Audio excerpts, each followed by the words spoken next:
Assalamualaikum warahmatullahi wabarakatuh. Selamat pagi anak-anak Umi semuanya. Selamat menjalankan aktivitas kita hari ini ya. Semoga semuanya dalam keadaan sehat walafiat dan selalu dalam lindungan Allah SWT. Amin ya robbal alamin. Nah, hari ini kita kembali lagi belajar via share video pembelajaran tematik buku 3E ya. Nah, anak-anak Umi silakan anak-anak Umi siapkan buku tematik dan juga pensil serta penghapus. Oke, sebelum kita memulai pembelajaran kita, sama-sama kita melafazkan lafaz al-basmalah terlebih dahulu. Bismillahirrahmanirrahim. Oke, simak video yang Umi sampaikan ya. Nah, halaman 101 pembelajaran kedua. Nah, di sini ada kegiatan menyimak dan juga ada yang membaca. Membaca itu ada percakapan ya. Percakapan yang dibacakan oleh Edo, Maula, Manda, dan Maya tentang keragaman jenis makanan dan penyebabnya. Nah, di sini anak-anak Umi bisa baca sendiri tentang percakapannya apa ya. Silakan baca dan juga di bawahnya itu ada aktivitas individu.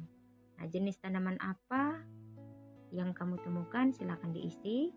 Kemudian apakah tanaman di suatu daerah juga dipengaruhi oleh jenis cuaca, silakan juga diisi. Ada 2 ya. Nah, yang pertama, sedangkan yang kegiatan ayo amati ini ada jenis-jenis makanan ya. Makanan khas Papua, Aceh, Banyuwangi, kemudian Bali. Bisa dilihat sendiri di buku tematiknya. Oke, tahukah kamu mengapa jenis makanan di setiap daerah bisa tidak sama? Ayo, tahu nggak?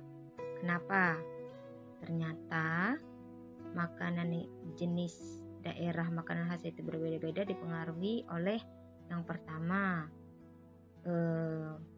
tempat ya, kesuburan tanah, pH, suhu, kemudian tinggi rendahnya permukaan bumi itu mempengaruhi kenapa jenis tanaman atau makanan suatu daerah itu berbeda. Kemudian ditanyakan juga apakah makanan khas daerahmu? Nah, sebutkan. Kita kan orang Palembang, makanan khas kita apa? Seperti itu, silakan diisi ya. Nah, langsung saja anak-anak Umi buka buku tematik halaman 104. Di sini ada kegiatan ayo menalar. Setelah pembelajaran PJOK ya, kegiatan ayo menalarnya perhatikan gambar berikut. Ada Maula, Manda, Maya, dan ada Edo. Mereka sedang bercakap-cakap duduk di bawah pohon, ada meja, ada kursi ya. Nah, gambar apa yang dapat kamu amati? Tadi Umi sebutkan ya, mereka cerita atau bercakap-cakap di bawah pohon yang rindang ya. Bercerita seperti itu. Jelaskan apakah perilaku Edo, Maula, Manda, dan Maya menunjukkan sikap persatuan? Iya. Itu saja di halaman 104. Nah, coba tengok atau lihat di pembelajaran selanjutnya, pembelajaran ketiga. Ada manfaat curah hujan yang tinggi bagi kehidupan manusia. Nah, jadi ada beberapa manfaat curah hujan ya, ada 7 manfaat. Oke, simak penjelasan Umi ya. Manfaat curah hujan yang tinggi bagi kehidupan manusia. Hujan merupakan salah satu musim yang ada di negara Indonesia. Hujan terjadi apabila udara sudah tak sanggup menampung beratnya air, sehingga turunnya hujan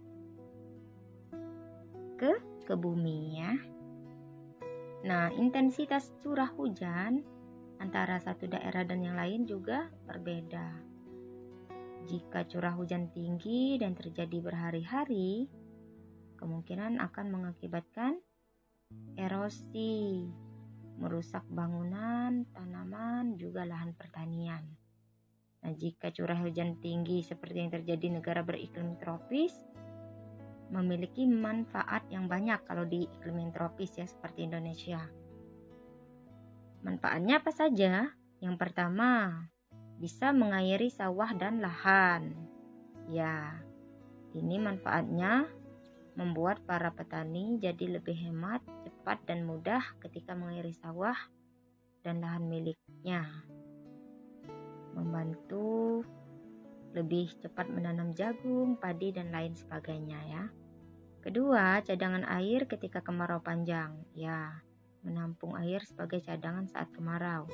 Ketiga, menjaga kelangsungan hidup makhluk hidup di bumi. Ya, agar tumbuhan tidak layu dan juga tidak mati ya. Keempat, salah satu sumber air minum tentu air hujan juga adalah air yang bersih. Bisa kita manfaatkan untuk diminum sebenarnya ya, untuk dikonsumsi.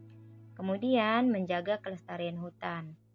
Hutan ini merupakan paru-paru dunia. Jika curah hujan yang tinggi, maka berperan menjaga kesuburan tanah dan hutan ya. Keenam, seluruh bidang pertanian cukup terbantu. Ia membantu pola tanaman hingga meningkatkan kesuburan tanah jika sering terjadinya hujan. Nah, selanjutnya apa? Kesuburan tanah. Ya, jika curah hujan yang tinggi, maka berperan menjaga kesuburan tanah yang cocok dijadikan daerah pertanian ya. Itu saja manfaat dari curah hujan yang tinggi bagi kehidupan manusia, khususnya untuk iklim yang tropis. Nah, selanjutnya di aktivitas individu ada 4 pertanyaan. Nah, silakan anak-anak Umi baca kembali ya manfaat curah hujan, tuliskan kosakatanya dan kalimatnya, contohnya seperti apa. Kemudian nomor 2, apa saja bentuk hujan? Tuliskan apa dampak hujan bagi kehidupan manusia, kemudian simpulkan manfaat curah hujan yang tinggi bagi kehidupan manusia. Ada 4 soal ya. Setelah membaca manfaat curah hujan, kerjakan aktivitas individunya. Selanjutnya buka halaman 111. Langsung saja anak-anak Umi buka halaman 111. Di sini langsung saja ke nomor 2 ya. Ayo berlatihnya. Untuk soal ceritanya nanti saja kita bahas. Yang kita langsungkan saja di nomor 2-nya. Kerjakan soal-soal berikut. Ada 10 soal. Nah, di sini pecahan, di mana pecahannya sudah memiliki penyebut yang sama. Jadi bagaimana menyelesaikannya Umi? Kalau pecahannya sudah memiliki penyebut yang sama, berarti pembilangnya tinggal dijumlahkan. Umi contohkan nomor 1. A. 1/4 ditambah 2/4 berarti 1 ditambah 2 3. 4-nya langsung ikut aja. 3/4 untuk nomor 1. Untuk yang kedua, 2/5 ditambah 3/5. Langsung saja anak-anak Umi jumlahkan. 2 ditambah 3 5 per 5. Bisa mau diselesaikan langsung. 5 bagi 5 adalah 1. Nah, untuk C sampai J itu anak-anak Umi bisa ya, bisa mengerti ya. Tinggal langsung jumlahkan yang atas aja atau yang pembilangnya. Yang bawah cuman mengikuti, yang penyebut mengikuti ya. Itu saja pembelajaran tematik kita hari ini. Jika ada pertanyaan silakan japri Umi, dan jika tidak ada pertanyaan nggak usah berarti ya. Oke, jangan lupa tugasnya tadi halaman 108 aktivitas individu 1 sampai 4 ya. Itu saja. Dan juga aktivitas individu yang halaman 102. Mudah ya, nggak terlalu banyak tugasnya ya. Oke, Umi akhiri. Kita sama-sama akhiri pembelajaran tematik kita hari ini dengan mengucapkan lafaz hamdalah. Alhamdulillahirabbil alamin. Jika ada salah kata Umi mohon maaf, kepada Allah Umi mohon ampun ya. Wabillahi taufiq wal hidayah. Wassalamualaikum warahmatullahi wabarakatuh.